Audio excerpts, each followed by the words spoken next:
Today I'm going to be talking about unicorns and the path that unicorns take. So firstly, what's a unicorn? These are the startups that go on to be the superstars of the world. They reach $1 billion in valuations or more. And so that's why, that's what the subject that I help companies with. I help them become unicorns. And so today I'll be talking about what they have in common. So firstly, I am preaching to everybody who's converted and believes in startups, but it's always important to remind why startups matter. Startups are a great way to drive innovation, and the speed of innovation keeps becoming quicker. Consider the fact that the telephone took 56 years to reach 50% of all US households. Smartphones just took 7 years to reach the same. For big companies, only 63% of the S&P 500, that's the 500 biggest companies, in the last 10 years ago are still in the index today. The others are all newcomers.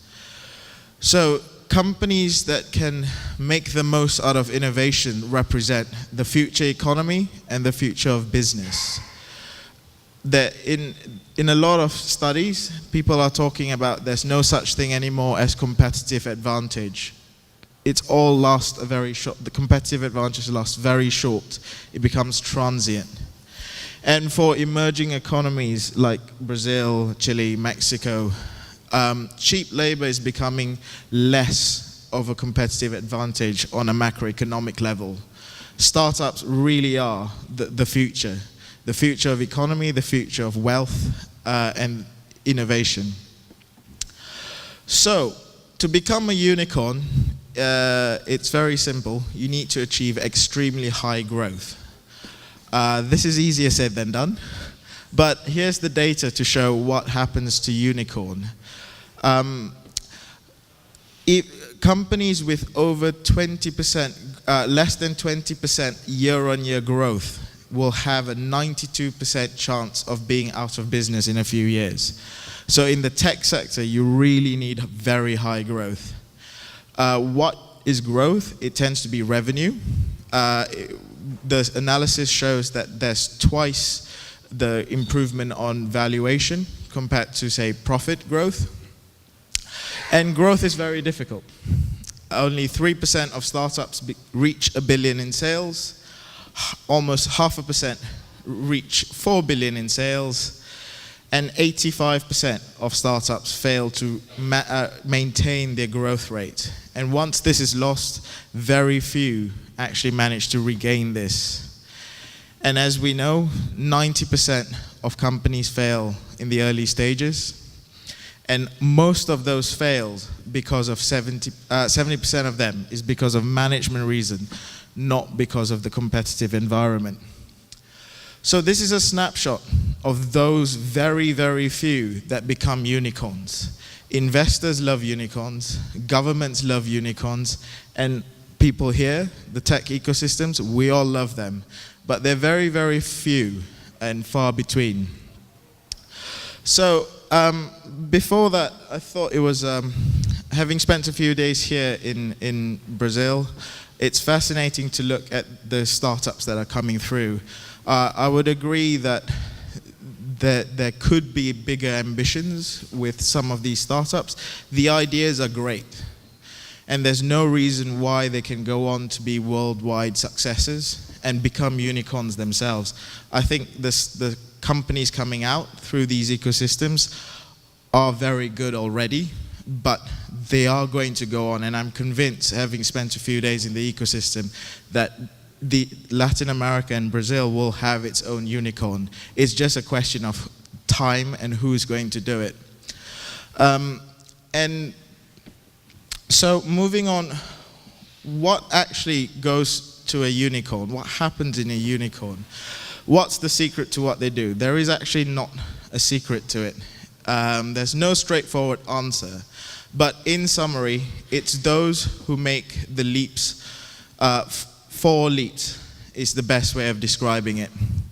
So let's take Google as an example, because we like Google and we're familiar with their story. So we would not say when they started off as a few people in a room, it's the same as they are today. They're completely different companies. And that's the journey of the unicorns.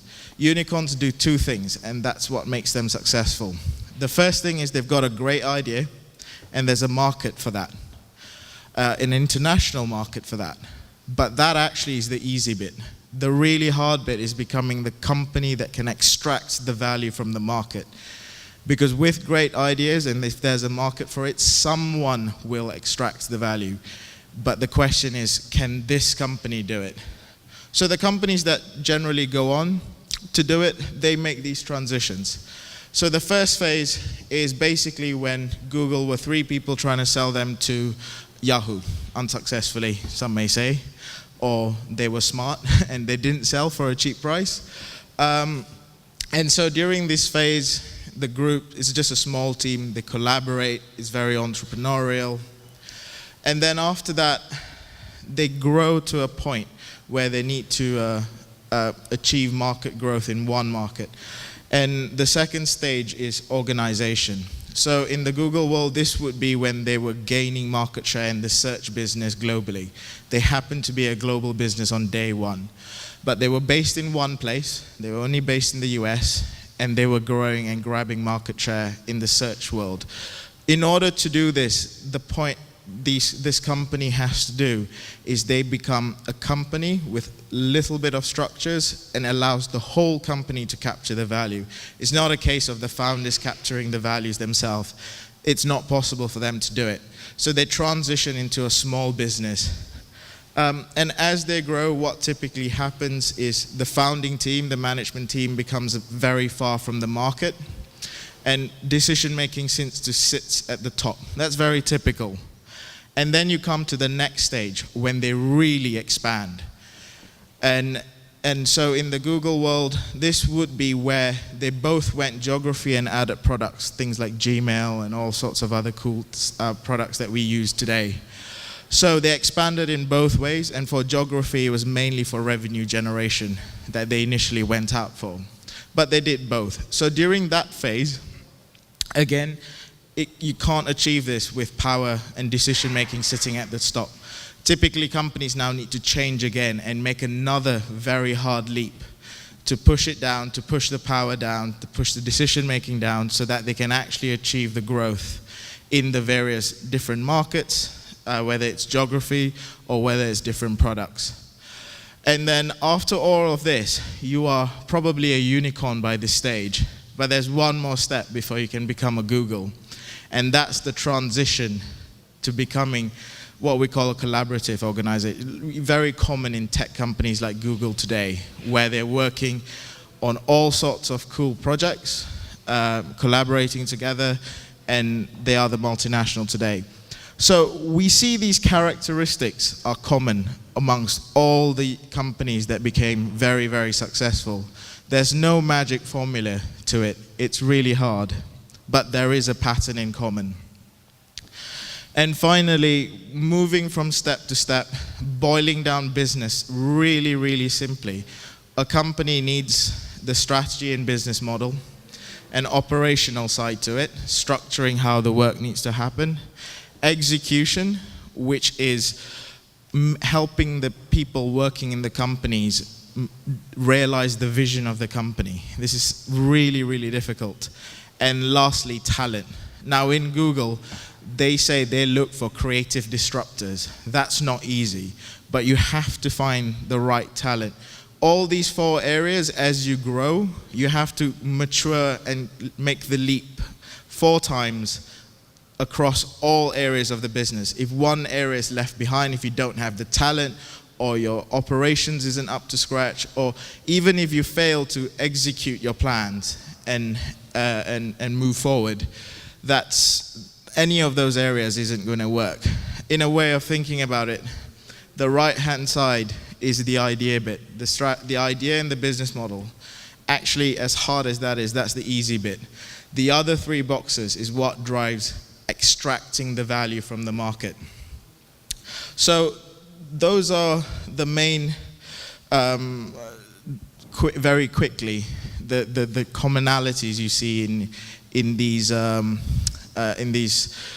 unicorns. Like I said earlier, innovation is really important, and startups growing big is really what all of us want. I think things like collaboration, or I prefer the word cooperation and competition between the Latin American ecosystems. These kind of things are great. I think being here looking at the government initiatives, yes, there's more that can be done, but it's definitely going in the right direction. The next big thing for Europe, and I'm looking around the room, I think it's exactly the same here, trying to encourage corporates to come in. Because corporates coming in creates liquidity for venture capital exit, investor exits, as they acquire companies before they go all the way, or partnering them, or supporting them in all sorts. Right now, it's mainly tech companies that are getting involved, but across all industries, more and more businesses realize they need help.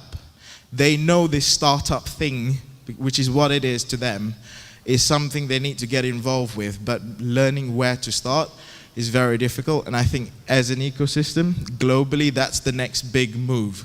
Helping the large corporates help the tech startups. That's the next big move.